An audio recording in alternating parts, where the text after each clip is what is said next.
Hey guys, welcome to Power Within with me, Amy, your heart whisperer therapist. I'm a good wife. Vicky, I'm a queen of rapid hypnosis, Together with the Eastwoods, and we're going to be covering therapy, hypnotherapy, couples relationship therapy, hypnosis, and all the other shit in between. If it's current, if it's relevant, we'll be covering it. Stay tuned. Hey guys, welcome back to Power Within. Today, our topic is self-sabotage and where does it come from? Yeah, again, a topic that comes up with a lot of our client work, some of our friends, family members. We all have a tendency to self-sabotage, including us. Yeah. I think the idea of today is giving you a few pointers of what it looks like, and hopefully for anyone that sits in a little bit of a stuck position, help you to move forward. And just remember, guys, the self-sabotage, it is where it's both a dream and a sort of dream killer as well. Yeah, and I quite like that saying because it's quite blunt and to the point. Imagine you create a dream, you've got a vision, but you're the very person putting the block in place so that you don't cross that road. Yeah, and that's self-sabotaging. There's quite a few pointers today what we're going to go through. Some of our client work and other things. But just imagine like applying for that job and you just convince yourself that you're not good enough. So you've already self-sabotaged the applying for the job, going for the job, but nah, I'm not good enough for that job. Yeah, and it puts you into that position of being in the interview of going, I don't belong in here. And I remember going for my job in West Midlands Police custody block. And I applied for two. I applied for that one and one in King's Heath. And I remember applying thinking, this is better than the airport. You know what I mean? I like the idea of it. And I remember sitting in that interview, actually, and there was my sergeant who gave me the job in the end, this woman who must have been like HR, and then one of the custody officers. And I remember probably sitting there trying to sound smart or trying to belong, although it wasn't an educational job, it was a human being skill sort of set. And at the end of it, I remember him saying, do you have any questions? I said, yeah, how many jobs is there? And there was two. I said, how many people are you interviewing? I don't know why I asked that question. How many people are you interviewing? I think it was 6. And I was remembering thinking, okay, I've got a 1 in 3 chance. I'm 21, inexperienced. And I suppose this is a positive side to not self-sabotaging, but in my mind, I had a 1 in 3 chance of getting that job. We talked about football in one of the women's football team in Redditch, and I ended up playing for him in the end. So we ended up spending half the interview talking about just normal life stuff. And I remember afterwards I got the job, and he said to me, your question was cheeky. Yeah. He said, and I liked it, but I didn't see that. I just wanted to know my probability. Am I going to walk out of there with a new job, or do I need to keep looking? But I know I've probably applied for jobs over the years that I go, that's out of my depth. You know what I mean? Am I qualified for that? When I went back to study to be a therapist, again, take away all the theory side, which you do need theory to do therapy. Of course you do. But I wanted to just be hands-on. You know what I mean? I don't think you can teach hands-on skills. So without me waffling, now we're doing therapy. One of the big things that comes up is the self-sabotage. And yeah, like I said to you, imagine building that vision board, but then being the very person that sets fire to it. Yeah, because I think sometimes you think if you stay small, you stay safe. And you staying safe is your comfort zone where you're not actually moving forward. And like I've always said to you before, get yourself uncomfortable, get yourself out of that comfort zone. Otherwise, you're not going to move forward in life. And it is hard. It is hard to do that. But again, putting things off till tomorrow, and I can't say the word. Procrastination. I can't say that word. So it's, again, all something it is, you do. Yeah, but again, you put it off till tomorrow, but again, it's that point of is self-sabotage, feeling that you always need to do something or you need to succeed. Is that you've been lazy? Now, sometimes you have to take time out for yourself. You do have to sit down and just have 5 minutes, and that is just to relax your mind. Relaxing your mind is just as positive and just as good as going out and working 24/7. Yeah, and I think, again, probably only the last 2 years I've got better at it. But I couldn't sit still. We've been together nearly 15 years. 16 years. 16 years. 16 years. And I was really bad at sitting still. And I do think that's rubbed off on you. But I've got easier probably doing therapy and having therapy because that's what's needed. That I've had to learn some of my own self-defeating behaviours, some of my own sabotage. You're smiling like this. Yeah, because you don't like a to-do list. The one thing you don't like is a to-do list. Yeah, your to-do list is still there, but it's just an imaginary to-do list. But to you, that's not a to-do list. But your imaginary to-do list, you'll give me like 7 things what we're doing today. But like, I know that I have to sort of do some of them. I can't just let you do them. But like, for instance, if you're at football with the boys, I'm like, oh, I've just got 5 minutes. I'll just lay on the sofa and I'll just chill out. But I know I've only got 10 minutes to do that because the other like 50 minutes, I've got tasks to do. And you don't see this, but it's true. So like, I'll probably whip around, do all the house. I'll make sure that the garden's done, the cars are washed, the dog's took for a walk.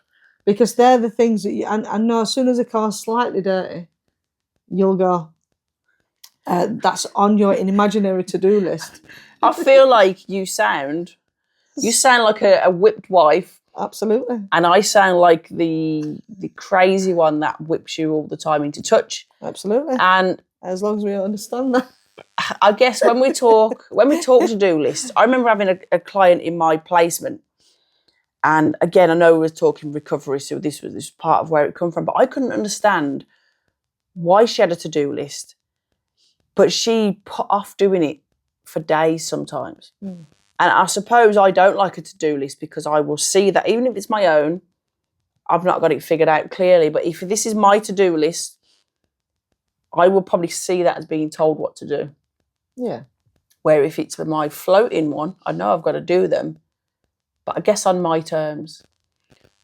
I don't know why you feel, unless I'm projecting that out, why you feel like my to-do list has to be done by you. Because we're in a relationship and that's what partnership is. And like, I will always be there to make your life slightly easier. That's part of understanding each other. Yeah, but you are allowed to say, actually, I've done nothing for an hour and that's all right. Because then I would probably feel lazy. And that's another thing is sometimes the fear, and that's what sometimes self-sabotage is just a fear. So the fear of sort of having 10 minutes, do you feel lazy? Does that make you feel like you've not completed your day's task? Have you got enough out of that day? But sometimes, yeah, I do take 10 minutes. And I think the older we've got, time is a little bit more precious. And when we was going to take that bar on, do we put that in 2 categories? Was it self-sabotage last year? Or was it actually a very wise move? Because life is sometimes more important than earning more money. Because over time earning that money and being, but I don't know what super successful is. I feel like our lives are successful even in a successful relationship, and there's always tough times on everybody's terms.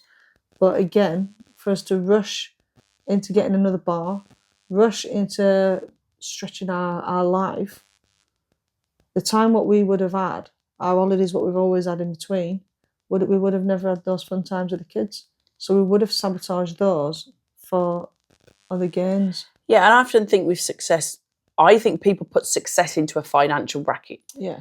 And we did, thankfully, this just to put into context, this bar, we had visions. Was it our dream? No, we didn't dream about it. It was just circumstantially it came about, and we had a vision. And the vision was great. But yeah, maybe the timing was off. So I don't want you to listen to this and go, am I procrastinating? Am I self-sabotaging? I'm happy with the decision we made because something would have had to give. And like you say, probably we would have took from the club whether it was financially or staffing, or we wasn't going to be there, so things might have slipped a bit. But we would have been strained. Something would have had to give. So I don't want you to think it's self-sabotage because you end a dream, because it might not have been the right dream. But I remember doing some work with somebody we know. 4 years ago, I was doing some hypnotherapy for her. And she came for weight loss. And you and me both know that she has lost weight, especially this last year. She came for weight loss, but her self-esteem was so rock bottom that she couldn't speak anything positive to herself. And although I don't overly set homework, I did set her some homework. I asked her to write 5 things, which I don't think is many, 5 things that she's good at and 5 things she wants to improve. And this was just to give me an idea of where she valued herself and where we would grow.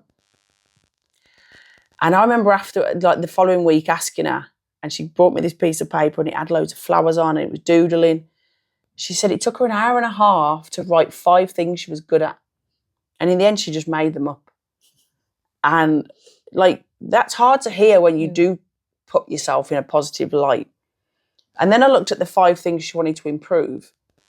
One of the things on there was to be a better mum. And I know we all can say we want to do this. I want to be better.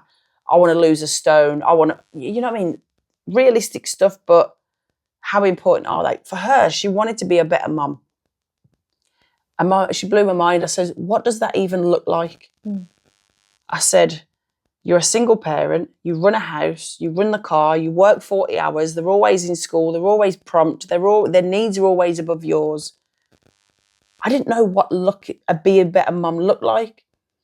And like we say, when we talk about learnt behaviours, some of the negativity, most of her negative thoughts came from an ex-partner.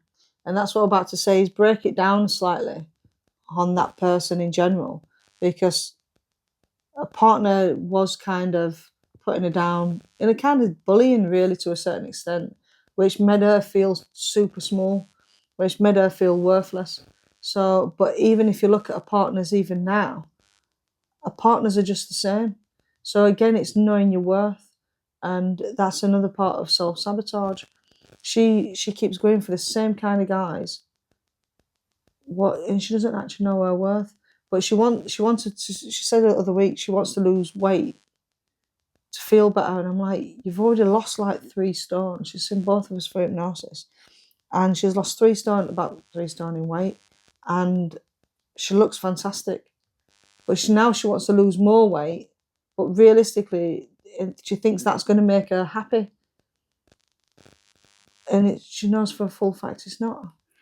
Yeah, but one of the reasons for mentioning her, because when we talk about self-sabotage, she wanted to go back and study. She wants to go into medics. And to do that, she had to go back and get her maths and English. It took her 3 years, so she's pushed it and pushed it and pushed it. She's finally took herself back there, and she's finally just about to complete the first year. So I'm proud of you. I know you will listen at some point. But the biggest thing that kept her away from applying, well, what if I fail? What if I'm the oldest there? What if I can't do it? So what we do as human beings, instead of going, well, let's try, we just don't do it. Because then at least, like the other behaviour that we'll talk about is proving ourselves right. Well, I knew I couldn't do that. And that's it. Sometimes it does come back to self-worth as well. Self-sabotage, self-worth. And it is, there's signs as well that you might be self-sabotaging, which is you're setting unrealistic goals. Because you'll say to yourself, well, yeah, no, I couldn't do it. Straight away. But again, also, like I said to you, going back to the other bar thing, what we thought, was that self-sabotage? Because we knew we could do it, but we didn't do it. But again, like I said to you, there's a guy, what we do know, you've got a little bit of you've have a really good banter with him. And he does all the machines and stuff. But he's only young. He's only about 52, 53, 52. And he's like sort of said he's stepping back. And again, he's not a millionaire. He's probably wealthy enough to step back. But he knows that if he says to himself he's got another 20 years left, them 20 years means a lot to him, to spend time with his grandkids, his kids, to go on holiday. Time's precious. So sometimes you have to take the goodness out of time, because you can't buy time back. No matter how many millions you earn, what you go chasing. And he's excited for that. Like, he doesn't know what he's going to do. He doesn't know if he'll end up working. He said he might deliver for Tesco at some point. He doesn't know, but he's excited to say, right now, my time means more. And I think we went on holiday when we were looking at that bar. I actually went, if you remember, like we really wanted it. And when we stepped out of it, and it works for both ways, when we're killing our dream or we're trying to push for a dream, what was we doing it for? And the only thing we would have got out of it was, okay, our name would have been on it, but it was financial gain. Mm. The stresses that would have come with it, the time it would have consumed from us, we were thankful and we're comfortable enough in our own selves to say, what are we doing it for? And I'm proud that we didn't dive in, because we wouldn't be sitting here today with a spare afternoon. But we've got our business, we've got the club to such a safe space where we can take a day off, we can go away. One of our little boys said to me the other day in the car, Mummy, is the club stressful? I had a little giggle. I said, no, darling. I says, I guess when we first set it up, it was. I guess the times we didn't know if we could afford to pay our bills, it was. Staff sometimes will create stress for us, the rotas or sickness or whatever it be. I said, but no, the club's not stressful. It's a pleasure. And I don't say that too lightly, but it is. We've got such a good balance at life. And I suppose the idea of sharing it is you're allowed to say, this is my dream, or this might be my vision board. You might set it on fire because it's the right thing for you at that time. But if we flip it back to self-sabotage, if you're holding yourself back, you know what I mean? If you're putting that wall up so that you can't move forward, then there are tools for you to knock it down. Yeah, and even the feeling of getting too big for your boots, sometimes that's a big saying. You know, I don't want to get too big for my boots. But again, maybe because we're only used to getting praised for the work that we've done, and or like performing, the performance of what you do. You know, everyone likes a good praise and stuff, but it's not always necessary. Yeah, just not internally, and you know how well you do. Like we are very fortunate that we have got the club. We have got the club, and the club brings us a lot of good and bad. But the bad it's not really that bad. It's just life. And if people start thinking, well, yeah, but you got that to deal with, you got that to deal with, you got that. Well, even if a normal job, you get paid a normal job, you still got those tasks to do. You still got a job what you're earning other people money for. And there's always somebody higher than you. And I think with the club, we are very grounded, very focused. And I think that sits well with our boys. And again, the people around you feel that as well. That's why sometimes it's like an energy thing where you don't really want to be an energy vampire, do you? Really. And that's it. But I guess one of the big things that I've found hold people back is, and it sounds bonkers to the conscious part of your mind, is success. Because you want the success, but what does that even look like when you get there? That fear holds people back. But you do you get that success, and then you get to that top of the ladder, like you've said before, and then you chase for another bit and then another bit. But realistically, where is that end goal? And you've got to sometimes, and I can't say this enough, is enjoy that present moment. Enjoy that present moment, because even again this morning, taking the boys to school, Kai's like, can't wait to leave school. You've got another 4 years left, kid. But enjoy now, because in 4 years' time, when you do leave school, you're going to have more pressures. I says, now you've got a girlfriend. And I see you got a girlfriend now. And he went, what do you mean? Just for now? I'm like, I'm not saying now, but enjoy that time of just being a kid. Because I remember going to school and thinking, oh God, I've got 4 years left. It seems like forever. But they break up soon. and they'll have 6 weeks off. We'll do plenty of things with them. So Roll with it, yeah. Enjoy now. But yeah, a few little like what to do. We'll go through the patterns. Catch yourself in that pattern and call it out. And I think I've had to do this. Not had to do this. You probably do it now, reminding me that my foot's up your ass. But No, I don't. just catching yourself in the pattern. I never, ever used to be able to sit still. I couldn't switch off. And maybe it was that invisible to-do list. Well, I've not done it all today, so therefore it's not been successful. Yeah. Even yesterday, like, although I have got a lot better with it, I needed to paint the front door. So I made it part of my invisible task to go to the shop, get the paint, do it in between the rest of my day. And it does feel like an achievement, although it doesn't overly matter. You wouldn't have even noticed that I'd done it. I didn't notice that you'd done it. You mentioned it twice to me last night, and you mentioned it this morning. And I'm like, yeah. And I had to just in end say, yeah, babe, it looks really good. Because I never noticed that you painted the door. And it sounds really bad. I want to praise you for it, but I keep forgetting that it looks really good. It's good. But I don't think I'm saying it maybe for a praise, because they're the little details that I see, so I don't need to praise for it. Maybe praise yourself. Maybe it's the little tick in my own mind that I've done it. There you go. I don't know. Well, another what to do is get curious. Ask yourself, what are you afraid of? What are you afraid of if you don't do it? You tell me. Yeah, I don't know yet. What is the fear? What is the worst? And I have to do this with clients, almost like a bit of a brainstorm. This is what you want to do. What if it doesn't work? What is the worst case scenario? What is that fear? Failing. Going back to the girl that we've worked with, her fear was, I'm going to be the oldest student in the class. What if I'm thick and I can't actually pass it? And you fail. Well, let's be realistic. You fail, and we joke because we can humour it and go, well, at least you'll know that you can't do it.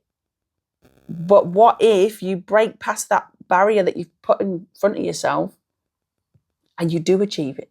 You then get to go on to the level 2 that she wants to do, to then get onto the long-term goal, which feeds back into her self-worth of, I am good enough. I am worthy of it. I do deserve to dream that dream and to be visual. But she puts herself in a category, and I think it's the chase with that girl, and it's the validation from men. It's always been that, and I don't understand it. I don't understand the validation from guys for her to then feel her worth. Maybe because her ex-partner's put her down so much that she seeks validation from guys. When I've not said it enough to her, is that you don't need that validation from them. Validate it yourself. But her unconscious. Her worth. And I have done some hypnosis with her. But sometimes she self-sabotages all the time, because she goes, it's like she creates a new path after hypnosis and she feels really good. But then she tells herself them doubts. She tells herself that she's not worth that better guy. And she goes back to the same people. She stresses me out. But that is why it's about rewriting the narrative. Yeah. But that comes with work. So in terms of therapy and what to do with it is understanding that is her core value because of this experience, because of that relationship. And even when she was parenting, that was still questioned. So her self-worth, of course, be rational, was very low. But the more she starts showing up for herself, and I suppose as humans we get busy, especially with kids and work, we can show up for everybody else and then we don't have to look inwards. For her, eventually she will do that work and look inwards. And she'll know she's a great mum because she shows up. She knows she's a great daughter and a great friend and a great partner because she brings all that quality. Well, maybe that's when she needs to set herself small wins. Small wins are small gains. Yeah. And that's when, if she sets them in her mind, and sometimes she does need praise, and everyone likes a good praise sometimes, but she needs to learn her own self-worth. stop sabotaging all the goodness what she's doing. And it is that small win. When we joke and go, you don't have to climb up the mountain today, but maybe put your shoes on. You know what I mean? It sounds like we're just talking nonsense half the time on here, I think. But these are the things that crop up for our work. So again, when we go back to connection, when we go connecting to friends or partners or family, the biggest thing is you have to connect to yourself. So if this resonates with one of you, then we've served a purpose. If you can reconnect to yourself and go, I always create a vision board and I am the person that absolutely sets fire to it and roasts my marshmallows on it. You know what I mean? Just catch yourself in it and we'll rewrite it. Maybe you might set fire to the next one, but you don't sit and roast marshmallows. You know what I mean? Then it's small gains. Yeah, absolutely. And just to finish, imagine self-sabotage isn't the enemy. Next time you catch yourself stalling, ghosting or spiralling, just remind yourself that it's for your time to shine. Right now. Right now. We will finish on another positive, actually, because you know that we always like a little positivity in our life. You can't suffer the past or the future because the future and the past does not exist. Yeah, and what you're suffering is your memory and your imagination. So when we can recreate that memory, and in hypnotherapy, I use the word visual and imagination so much because it's so freaking powerful. Imagine succeeding. When I go back to that police job, I imagined I was one of them 2 people getting the job. Yeah, good. And yet I was 21. It taught me so much. I grew up loads walking into a custody block. You could imagine it was like a bit overwhelming. But I imagined being there. And yet probably the only thing that sold it for me at 21 was I played football, which the sergeant suddenly liked me. I ended up playing for him. And I asked him a cheeky question, but I just thought it was a logical question. Other than that, I never really doubted who I was. I just doubted my age and my experience. And so that's still logical. You can put that into a rational thing of even going back to therapy. When I was 21 and wanted to do the course, the tutor said no. Well, okay, logical now I can go, I wasn't experienced enough. I didn't have the ability to learn my own self to then be a therapist. They're all logical. So I suppose this work is how to get logical with our own. Yeah, absolutely.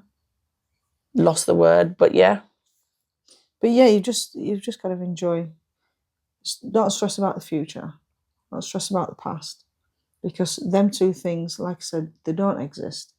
You know what I mean? We've experienced the past, but be in the present and be here for now, because otherwise the future does get sabotaged because you're too busy worrying about it. And you can let go of my to-do list because it's not yours.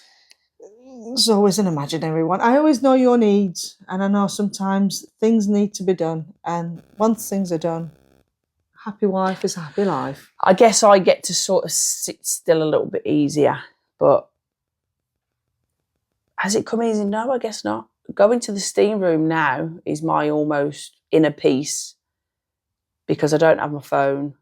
Even if you need me, I'm not really obtainable. But even that probably doesn't come natural. Yeah, because sometimes you do listen to music in there, where for me, I don't want to listen to anything. I just want peace and quiet. And maybe that's where I'm more relaxed, because I can just sit outside and just have a cup of tea with no noise, no chat, no nothing. I've always been good in myself and relaxed. And it rubs off. I know my to-do list rubs off on you and you say, right, I'll pick it up. Could my natural relaxation rub off as well? Of course it rubs off. I was in the garden the other day with a cup of tea on my own and it was peaceful, it was bliss. And I think that's changing my narrative because life has always been 100 miles an hour. Maybe it is, right, if I've got 20 tasks done today, that's a successful day. When we go on holiday, we get to sit still. It almost feels like it's acceptable because we're on holiday. But really, we become the most productive visually because we sit still. So I always know we are more practical when we're not busy. Because when you do stop, and this is the reason why it is good and it is important to take that rest, because as soon as you rest your mind, all the stuff what should be productive comes to you. Like there might be, because you're rushing around all day, you forget the small details. Small details is just as important as the big details. But them small details, as soon as you relax your mind and relax your mindset, and that's the reason why hypnosis is always really important, because you do go into that theta brainwave. And again, if you're just laid on the sofa, just nearly asleep, all the things what you do need to do maybe in time does come to you. Like, I think I was doing some hypnosis the other week with somebody, and she went, "Do you know something? As soon as you start to relax my body, something came to me that I needed to pay the council tax." And she's having hypnosis, and that was, and I did giggle because I said to us as well, that's because you're relaxing so much, your mind's relaxing, your body's relaxing, all the other stuff what you do forget about, the smaller details do come to you.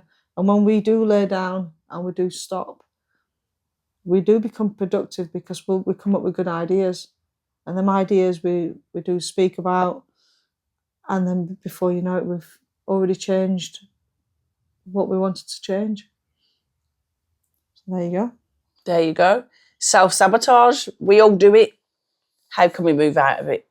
No worries. Well, yeah, if you've got any questions, then we're always here. But until then, thanks for now, and we'll see you next week. Be safe.